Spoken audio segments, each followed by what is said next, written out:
Dans la marche de l'économie mondiale, l'Europe joue un rôle crucial dans l'équilibre économique. Dans cet univers, le Royaume de Belgique est au cœur de la gestion des affaires de la cité européenne.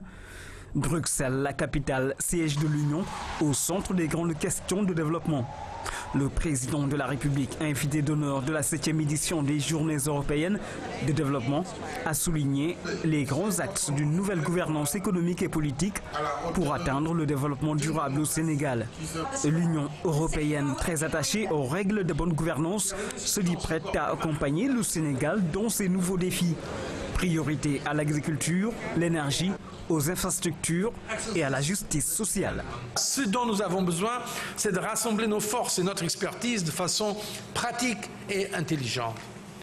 Le secteur privé a un rôle clé à jouer pour que les plus dépourvus aient accès à l'eau potable et à des installations sanitaires, à la vaccination, à l'énergie, aux technologies de communication et bien d'autres innovations qui contribuent à l'amélioration de leur vie, non seulement en les considérant comme des consommateurs de ces biens, mais plus important encore, en leur donnant les moyens nécessaires pour qu'ils prennent eux-mêmes en main leur propre développement. Il faut produire, il faut créer, il faut développer pour que les changements qualitatifs dans les conditions de vie des populations renforcent leur adhésion à l'idéal d'une société démocratique, juste et prospère. Voilà pourquoi ma vision d'un Sénégal émergent repose sur 3 priorités. Moderniser l'agriculture, vous l'avez dit dans votre propos, pour atteindre l'autosuffisance alimentaire. Redresser le secteur de l'énergie pour assurer aux ménages et aux activités économiques la fourniture continue de l'électricité à des coûts supportables et réaliser des infrastructures à l'échelle nationale, y compris des pistes de désenclavement en zone rurale et un chemin de fer pour asseoir le développement. Dans une dynamique de redressement du tissu économique et social du Sénégal, le chef de l'État a eu plusieurs séances de travail avec les différents démembrements de l'Union européenne. L'entretien entre le président de la République et le président de la Commission européenne ouvre la séquence d'un marathon d'échanges et de partage d'opportunités qui pourrait être bénéfique pour le pays. C'est dans ce sens qu'il a rencontré la haute représentante de l'Union européenne pour les affaires étrangères et la politique de sécurité. Le chef de l'État s'est aussi rendu au Parlement européen où il a rencontré le président de l'institution, en compagnie de parlementaires de la majorité comme de l'opposition. Nous avons, et moi personnellement, honoré toutes les actions que le président a entrepris pour contribuer à résoudre les problèmes à Casamance, que nous, ici au Parlement, prenons très sérieux et que nous soutenons.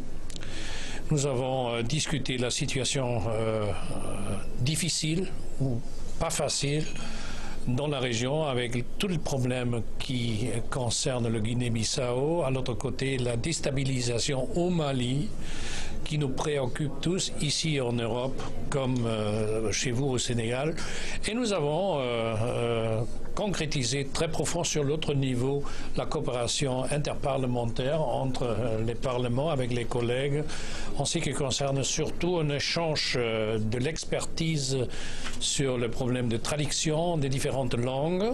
Nous avons un parlement multinational, une expérience considérable et la coopération dans les services scientifiques et techniques. Je l'ai sollicité au nom du président de l'Assemblée nationale, Moustapha Niasse, et au nom des députés ici présents, députés de l'opposition comme de la majorité, pour respecter cette diversité politique au Parlement. J'ai demandé que le Parlement européen aide l'Assemblée nationale du Sénégal à disposer d'un matériel de traduction simultanée, parce que nous avons nos langues nationales.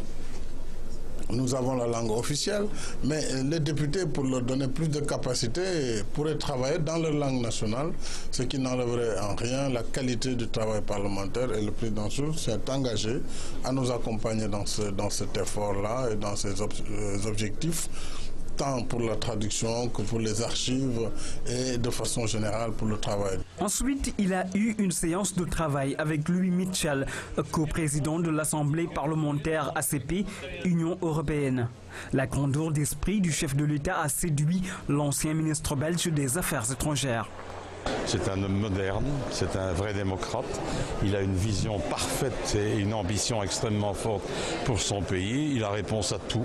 Il sait parfaitement convaincre la communauté internationale. Et donc, je pense que Macky Sall est une chance pour le Sénégal. Et les relations entre l'Union européenne et lui et le Sénégal ne vont que s'amplifier et s'enrichir parce que c'est vraiment un homme qui a un projet pour le Sénégal. Il est extrêmement convaincant, il est brillant. Il connaît tous les dossiers de manière assez remarquable. Il nous a parlé des problèmes de l'énergie, des problèmes de démocratie, des problèmes sociaux, des problèmes du changement climatique. Toutes les grandes questions du moment. Et il a une idée très, très précise. Il nous a parlé aussi des accords de partenariat économique. Il nous a dit quelles étaient les conditions nécessaires pour qu'il puisse adhérer aux accords de partenariat économique. Nous avons aussi d'ailleurs décidé de reprendre contact et de rester en contact de manière à continuer à travailler sur ces sujets. Alors qu'est-ce que le Sénégal peut attendre aujourd'hui de l'Union européenne? Je pense qu'avec un président comme Macky Sall, je pense que le Sénégal est en droit d'attendre beaucoup parce que la vision qu'il développe et l'attitude qu'il développe, la modernité aussi qu'il porte, à mon avis, ne peuvent que convaincre l'Union européenne que le Sénégal doit être aidé encore davantage. Le marathon s'est poursuivi avec des entretiens qui visent à attirer les investisseurs étrangers au Sénégal. Le vice-président de la Banque européenne d'investissement et le commissaire européen au développement ont échangé avec le chef de l'État sur les différents axes de coopération et de partenariat pour relancer l'économie nationale. Le sujet était aussi au cœur de la rencontre entre le président de la République et les membres du comité de développement européen qui se disent prêts à appuyer le Sénégal dans sa nouvelle marche vers le progrès. Nous avons pris note avec beaucoup d'enthousiasme de la volonté du président d'améliorer pour le peuple sénégalais la part des ressources qui leur revient. Nous avons pris acte du fait qu'il a mis fin au contrat qui permettait aux navires de pêcher sans beaucoup de contrôle dans les zones économiques exclusives sénégalaises. Nous avons noté qu'il a fait interpeller des navires et qu'il y a une volonté vraiment de contrôle qui est de bon augure pour la préservation de la ressource halieutique. Je lui ai dit que le regard de l'Union européenne était tourné vers lui, car il incarne l'espoir d'une Afrique démocratique.